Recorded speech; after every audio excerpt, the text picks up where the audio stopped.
guys, nilagyan na natin ng preyon, kaso may tumutunog dito sa may high side. Ang duda ko yung plastic nya, yung sira. So yun yung yung plastic nya sira, tumutunog dyan, sumisingaw. Dahil yung plastic lang ang hindi napalitan dito, dahil walang mahanap. So i-zoom natin kung makita natin dyan.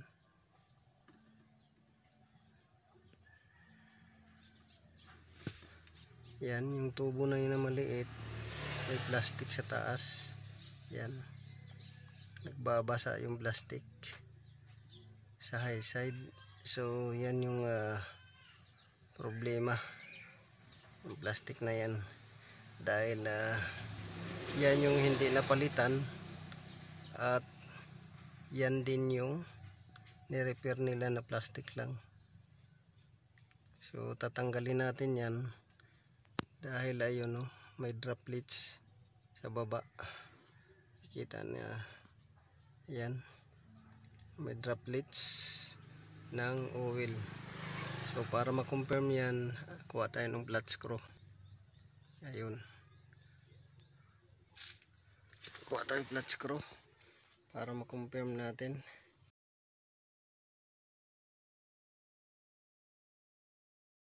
Malamig na siya guys. Sana ang problema ay may tumutunog dyan sa high side na tubo.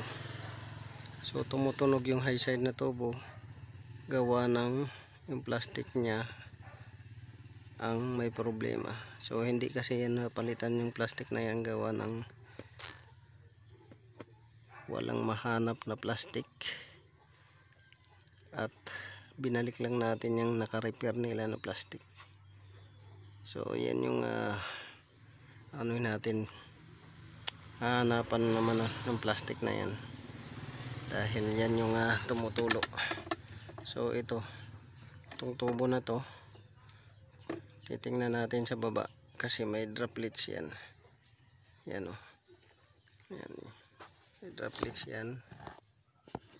Yan. So titingnan natin.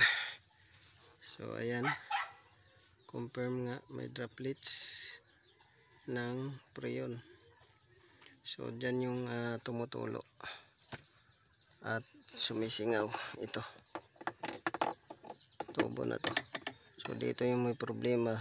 Ayun nagbabasa itong plastic na to, adapter nya. Malamig na sana guys. Ang problema, maririnig mo yung singaw, gumaganong maliit.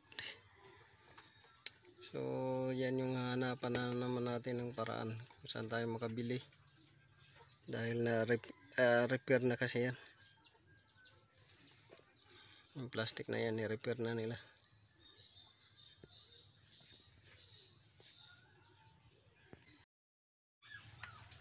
Kita nyo dito yung high side may laman. Ayan ay low side. Yung low side may laman, yung high side walang laman.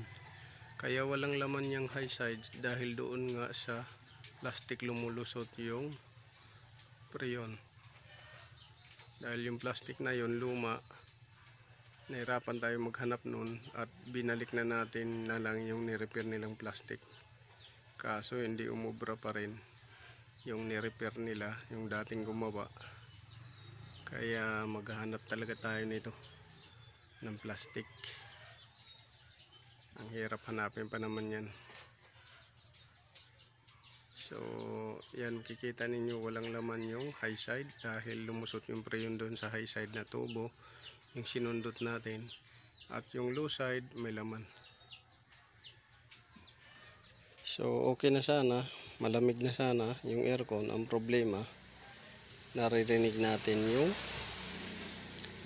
ingay doon sa loob. So sayang, sobrang lamig na sana, kay bago yung evaporator natin. So tatanggalin natin yan, titingnan natin kung anong magagawa natin dahil ang hirap hanapin ng plastic na yan. Hinanapan ko na yan nung dati, kay isali ko sana sa repair, kaso ang problema ay hirap hanapin, walang mahanap.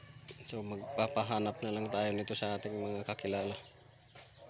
So sayang, malamig na sana, bago evaporator, bago preyon, bagong oil sa compressor.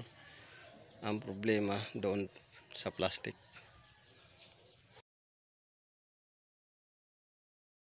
So yun, ang gagawin natin, tatanggalin natin yun para maghanap tayo ng plastic kung mayroong mahanap na plastic. So ito yung sinundot natin kanina doon, at papakita ko sa inyo, may oil to. Ayan, may oil. Doon yan galing. So sayang yung kinarga nating preyon. Nakakarga pa naman tayo ng kalahating kilo. Ang problema, sumingaw na naman doon sa plastic. So sayang. Ayan. So ayan guys, natanggal na natin. Ayan yung sinasabi ko na tumutulo dyan na oil, compressor oil at saka yung preyon. So ngayon, ito na yung sinasabi ko na sumisingaw itong plastic na to, dahil ni-repair lang nila yan.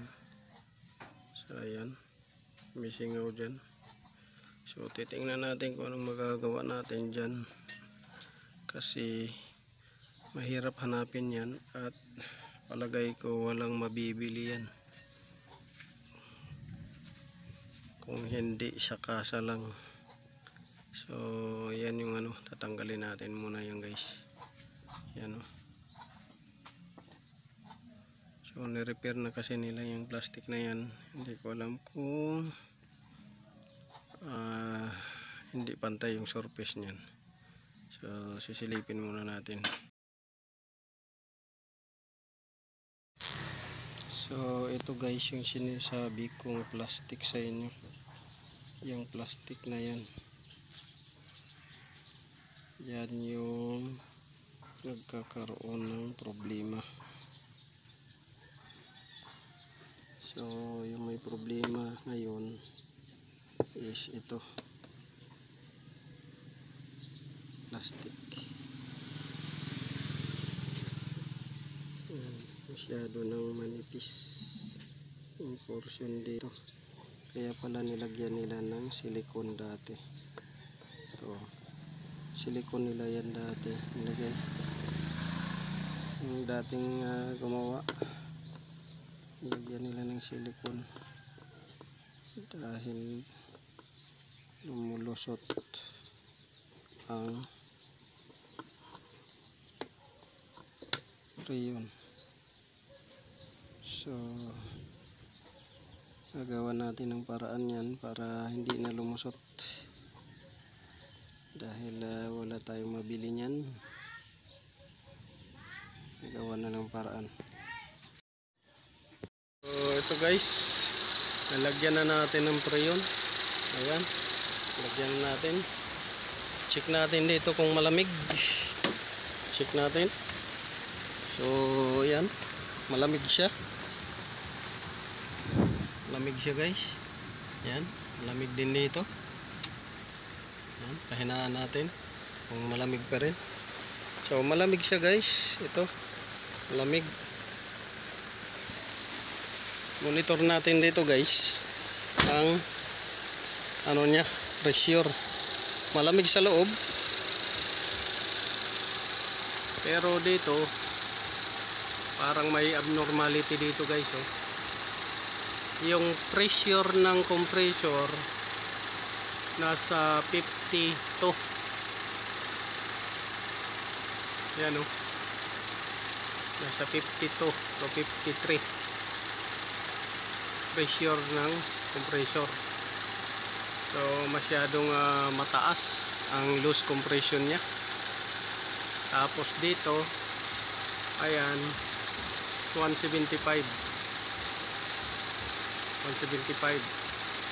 So hindi natin pwedeng dagdagan yan dahil pag dinagdagan yan 175, ito tataas naman. So may loose compression ang compressor nito.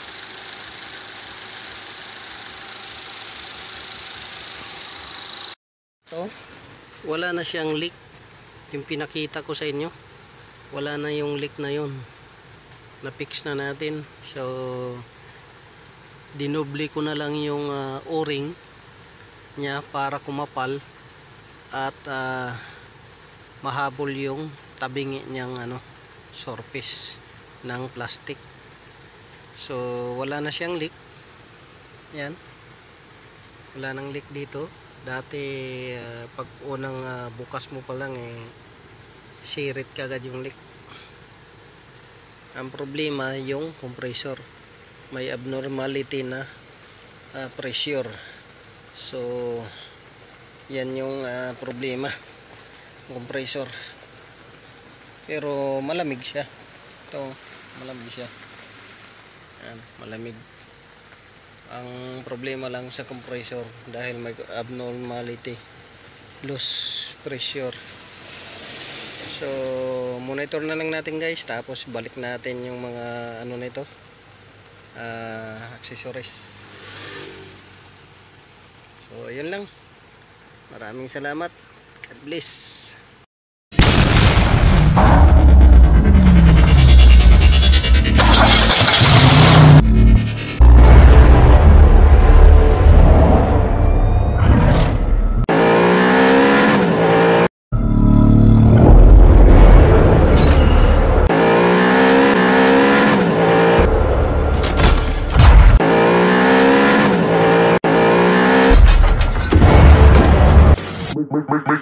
Make